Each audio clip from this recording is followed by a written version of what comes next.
So our guys are working under fresh SOPs that were established October 1st of 2025. One of the biggest things I'm proud of is last 5 months I've spent a lot of time working on the ambulance contract. Spent a lot of time going out and interviewing different ambulance companies, finding out functions, what they can do, what they can't do. And with what we did with Allegiance, we brought a savings of around $270,000 to the city from what we'd currently be paying. When I went out to do this, I wasn't going out to look for the best price. I was looking for the best quality. I was looking for the best service. Our citizens, their tax money that they pay us deserve the best quality. With this company, we got all the above. We got best price, best quality, best look. Some of our priorities for next year. One thing I did want to go over with the training, with the readiness for 2026. We have 2 chiefs in our fire department. I'm not trying to toot the horn, but myself and one of our other chiefs, we hold one of the highest certifications, accreditations that fire chiefs in the state of Texas hold. It's through the Texas Fire Chiefs Association. There's only about 600 fire chiefs that hold this certification, and 2 of your chiefs in the city of Princeton have this certification. And we have 2 battalion chiefs and 1 lieutenant who actually hold the battalion chief certification from the same training. So when we look for training, we don't look for just what's on the internet or what's the cheapest. We look with what's going to differentiate us from a different department. And this makes us better than these other departments with these trainings that we can go to. So our priorities, biggest priority, you're going to hear it from all the other departments, is going to be staffing. Staffing is a big problem that we're going through right now. We did temporarily close down a station to reallocate firefighters to the city. And we've also taken down an apparatus we're running 3 straight apparatus right now, and we bolstered our staffing up on those apparatus. So we're on our truck, which we normally had 3 guys on, we're now running 4 guys on that truck. Our engine, we're running 4, and then our quint, we're running 3. This helps us with our ISO rating.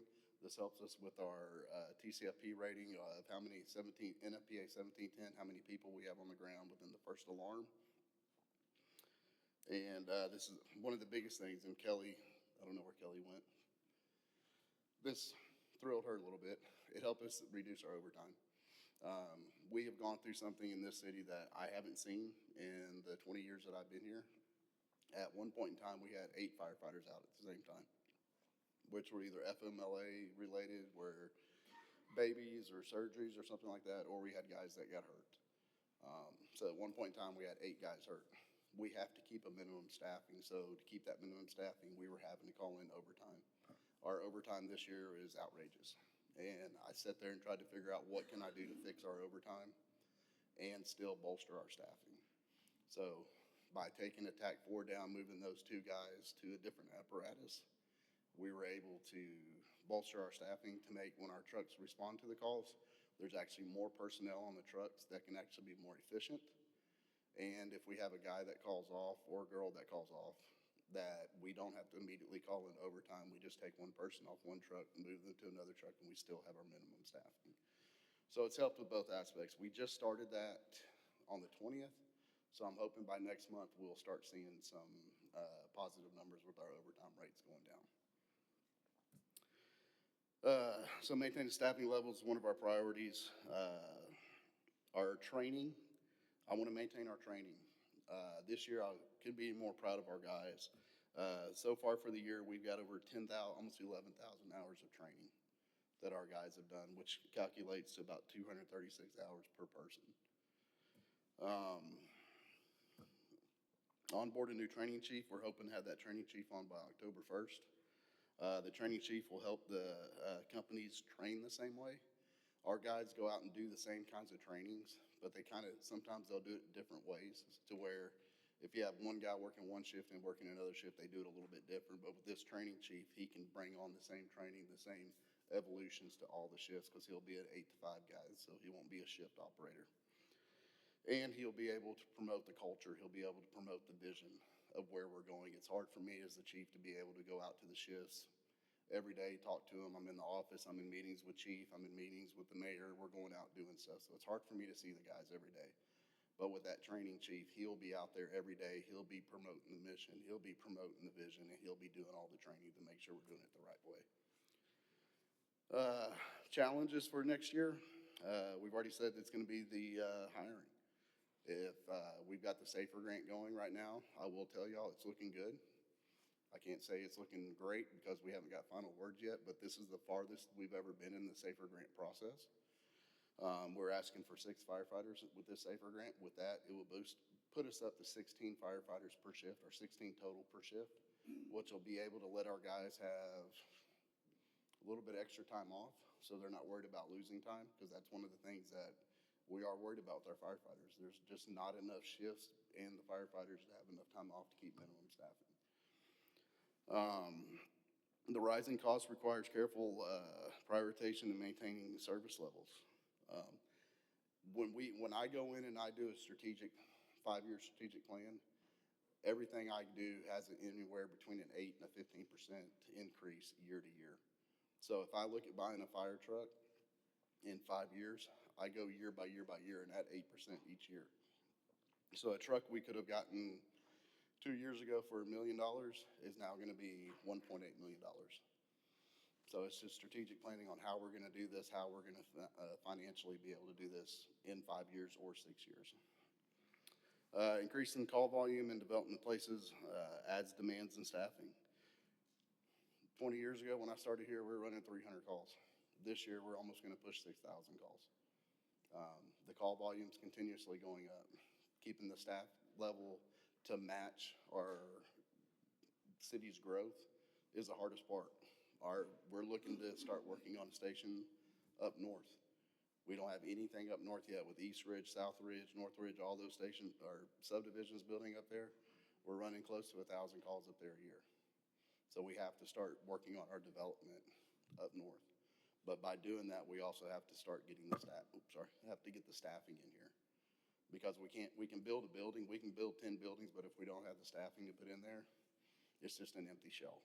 So we have to make sure we're strategically planning correctly that if this station's gonna be ready in 4 years, I've got 12 guys hired for when that station opens in 4 years to put into that station. So we don't start doing what we did when we took over down in Branch. When we took over in Branch, we pretty much leveled our staffing and to where we were on minimum staffing all the time. So with that, that's all I have. Do y'all have any questions for me? I was wondering, I know that we have some pre-existing development agreements that the projects didn't start, so we're like relooking at them. One of them actually includes the purchase of an apparatus for the fire department with money going into escrow. Are you part of the talks to amend that to ensure that the money that we're getting does in fact reflect the new cost? As you said, the prices have gone up. I've never heard anything about this.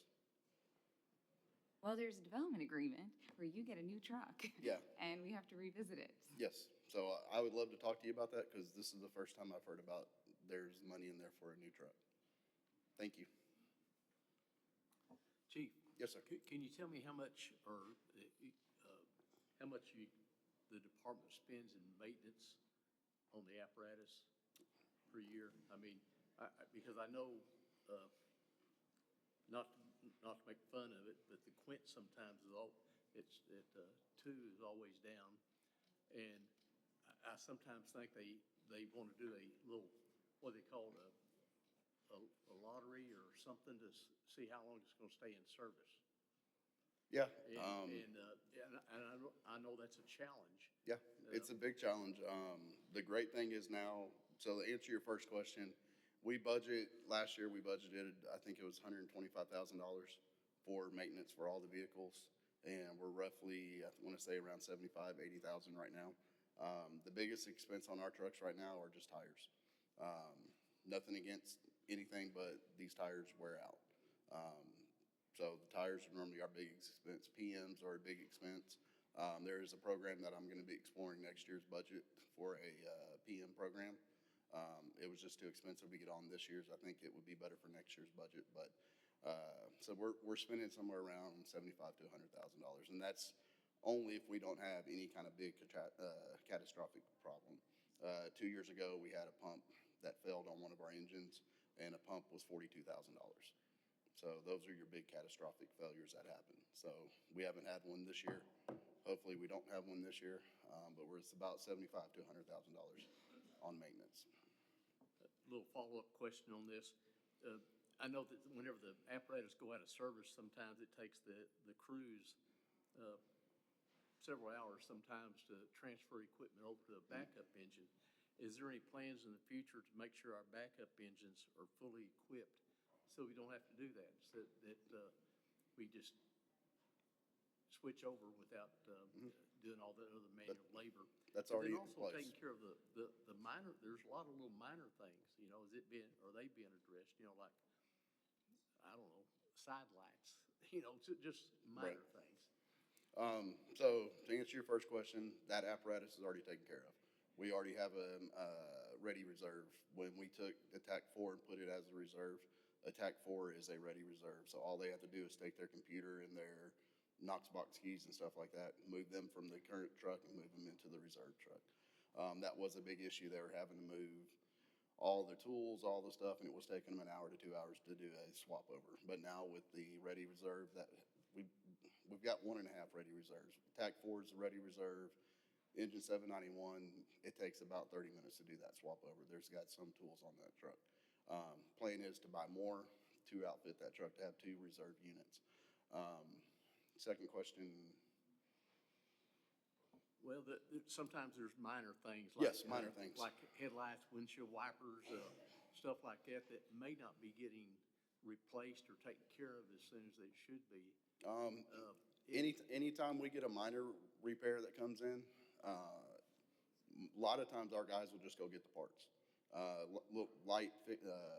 Headlights, windshield wipers, stuff like that is stuff that we can just change ourselves. We just send in a request to let Jason and James know about it. Once they know about it, we'll tell them, hey, do you mind if we just fix it ourselves?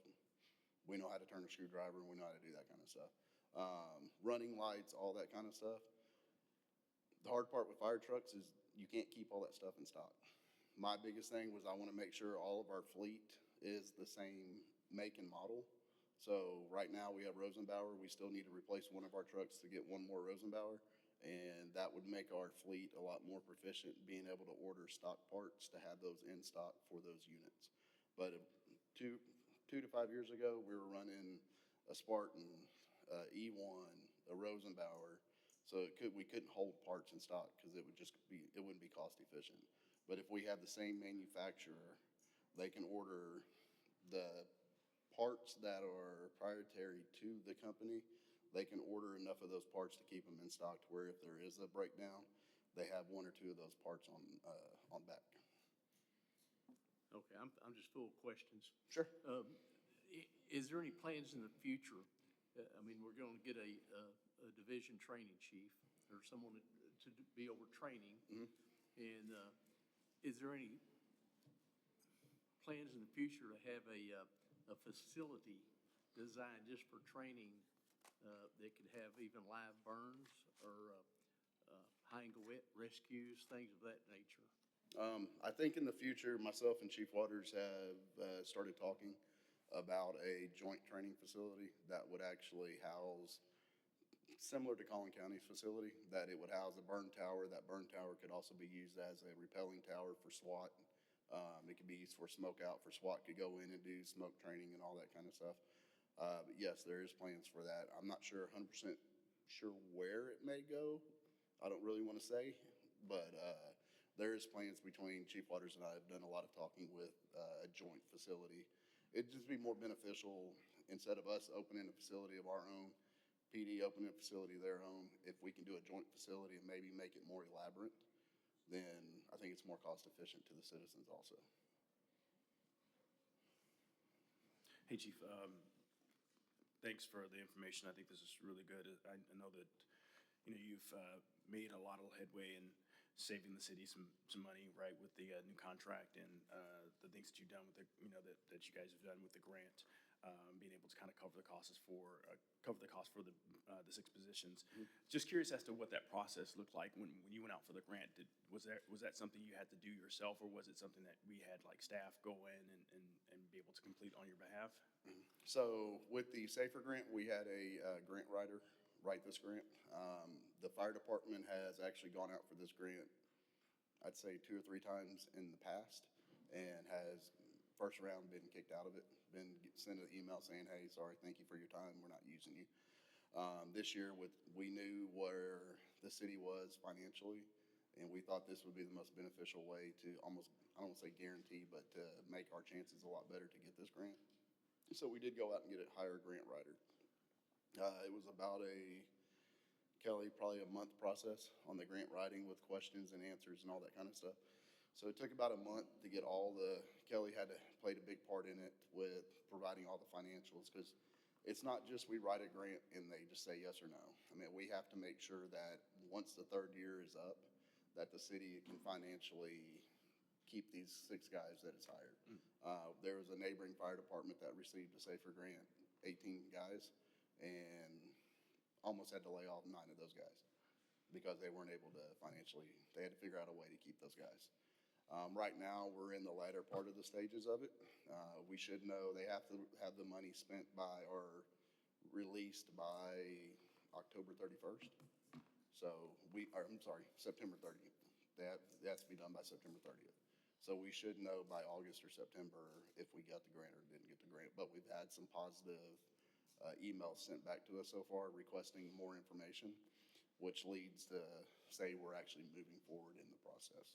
Is this like one of a handful that we've gone after? Is this just the only one we've gone after? Like, 'cause I know there's grants through like FEMA and other. This is a guys. FEMA SAFER grant, yeah. Okay, Yeah. sorry. And Okay. normally, they normally get out about 200 a year of Okay. these grants, and we have made it into the top 400. Got you. So we're halfway there. So there's, I guess basically what I'm trying to solve for is have we looked at all, like, other things like this and actually put our name in the bucket for those as Yes, well? sir. Yeah, we went out we asked council to go out for the Firehouse Sub grant, and we started it at 9:30, and when we went in there to try to get the grant, it had already filled up at 9:30. So October, we'll be trying to apply for that one again. Next year, the great thing about this grant, that the grant writer, all the verbiage, normally your grant writer doesn't give you their verbiage and stuff like that. We have all the verbiage, we're free to use that. Next year, there's a AFG grant that we'll be trying to go out for. That grant is for equipment and stuff like that. Got it. Thank you. Yes, sir. I believe I stepped out, sorry, and there was a question, Ms. Todd, about the fire from a development agreement, a fire apparatus. Yeah, we have a fire apparatus included in a current development agreement that we have to amend. Amend. Well, I know that December, White Wing. No, it's not White Wing. Oh, okay. I know in December, we took a budget amendment to council to pay off a Quint apparatus from the White Wing development. Yeah, it's not from them. It would be, I believe, Garden Homes, I believe, has the escrow for an apparatus. I'll look into that. Thank you. Thanks, Chief. Are we breaking for lunch? How many more presentations do we have? Just curious. Yeah, I'm sorry, the laptop died right here. So we're probably looking at about four more presentations before lunch, and I know we have some guest speakers here in a little bit. So I was going to recommend that we break for probably about 15, 20 minutes. Lunch is provided in the back. We do have box lunches, so we can go ahead and collect all those box lunches, come back in, get the lunch, and kind of have a working lunch and try to power through some of this stuff real quick, if y'all are good with that. Yeah. All right. Yeah, the time is 11:29, and we'll take a 15-minute recess.